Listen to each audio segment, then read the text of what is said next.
Hey y'all, Michelle Raza here with the Finding Yourself Book Club, and today we're going to continue discussing John Gottman's What Makes Love Last. Last video we covered an overview of the art of intimate conversation, attunement made easy, and so today we're going to continue going into details in section 1, putting your feelings into words.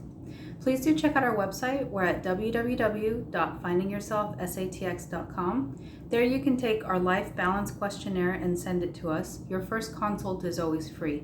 If you prefer, you can just send us an email, text, or call us, and we can give you a consultation without having to fill out the questionnaire. And you can fill it out without talking to us either, so a little bit of something for nothing there. And also, if you've been following the videos, please do like, subscribe, tell your friends. It's super helpful to just help get the word out. I feel like the art of romantic type of conversation, stuff like that, it's a little flooded, like the market's a little flooded. And so I feel like the works that we put out for Lindsay Gibson have had a much higher rate. And I am going to switch back to Lindsay after this. It's just, obviously my heart is very close to it, or else I wouldn't have done so many videos on it. So happy to be here with you guys. We'll dive right in. Excuse me. All right, try not to die. Okay. Number 1, put your feelings into words. I'm surprised by the number of people I counsel who cannot verbalize their emotions. Because they aren't sure what's going on inside, they are unable to share their feelings with their partner.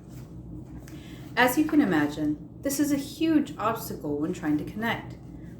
Please don't be dismissive of your emotions or ashamed if you have difficulty articulating them. Instead, let your partner know that identifying your feelings is a challenge. Consider enlisting him or her to assist you in figuring them out. A great strategy for pinpointing your emotions is to tune into your body as you consider different descriptions of your mood. Distinguished psychologist and philosopher Dr. Eugene Gendlin uses an approach he calls focusing. When you're hunting for the right word to describe a feeling, he suggests you try on each word while monitoring your physical responses to it. When your body relaxes, you've probably hit on the correct description of your emotions. It's almost as if the body says, "Whew, yes, that's the right word."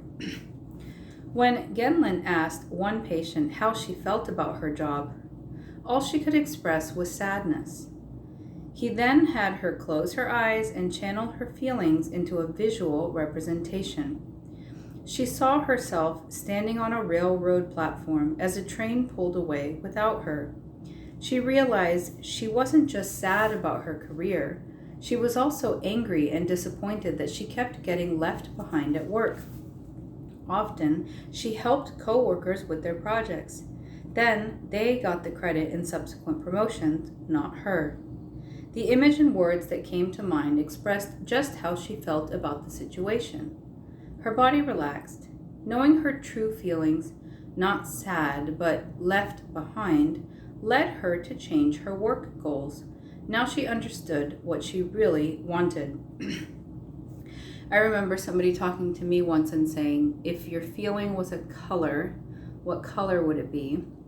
And then, because I told you guys I had trouble identifying my feelings, right? Having been dismissed as a child and all these things.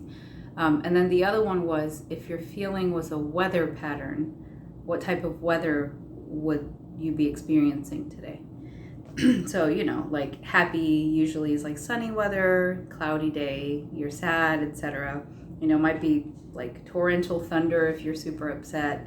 But it kind of helps. It helps to visualize different situations, like here, the train and the platform. If you use Gendlin's focusing technique, over time, you're likely to improve at describing your feelings. My wife, therapist Dr. Julie Gottman, has designed a wonderful approach to help people achieve this focus.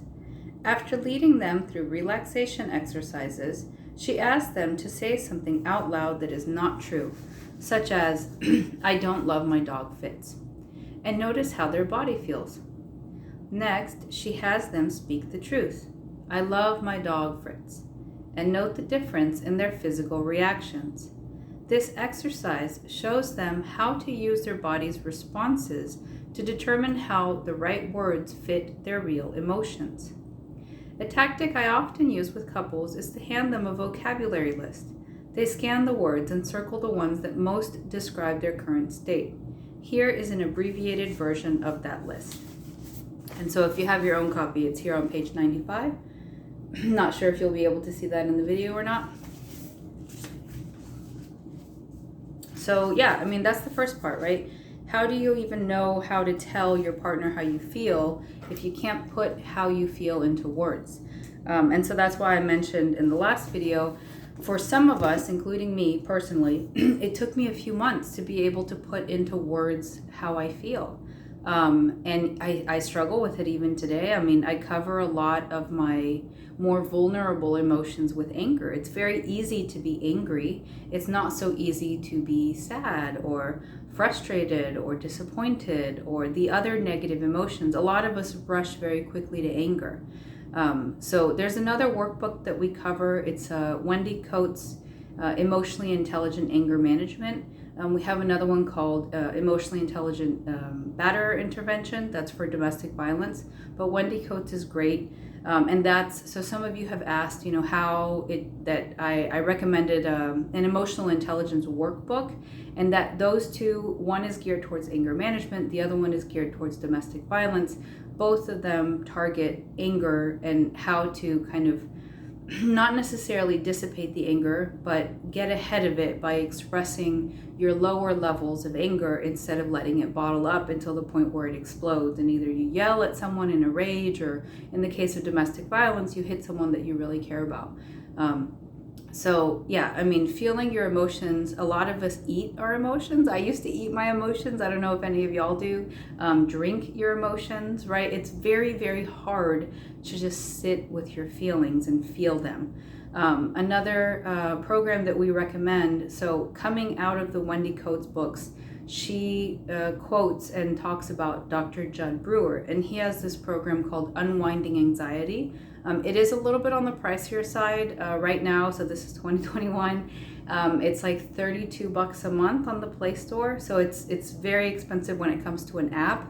But if you compare that to, like, you know, going to see a therapist, it's pretty cheap, especially if you don't have health insurance, which I know a lot of us in the States face that situation. So that one's really good too.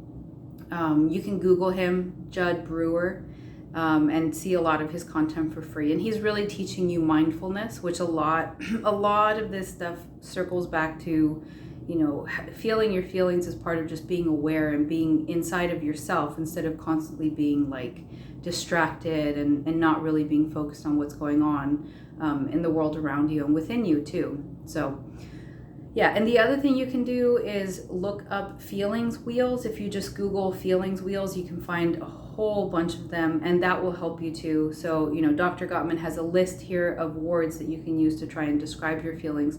But if you look up a feelings wheel, you have a bunch of words there too. And like you said, try them on for size, see how they feel.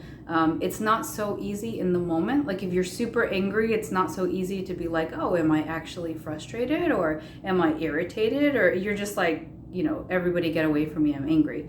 But you can journal and come back to that. So once you're no longer in the moment of whatever feeling you're feeling, you can try and come back to what it is that you felt and see if you can put, you know, pinpoint more of how you actually felt in the moment, as opposed to just like, you know, happy, sad, angry, mad, like trying to go a little deeper than that.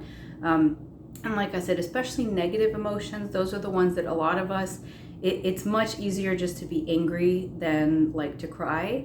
And I'm actually a bit of a crier, so when I'm in tune with my emotions, I'm super sensitive and I'll cry for everything, and it's like I don't want to be that person all the time, so it's much easier just to be cold and angry and all those things. So I think you gotta explore it. You gotta explore it on your own. There's no right answer. I can't tell you how you can do it for you.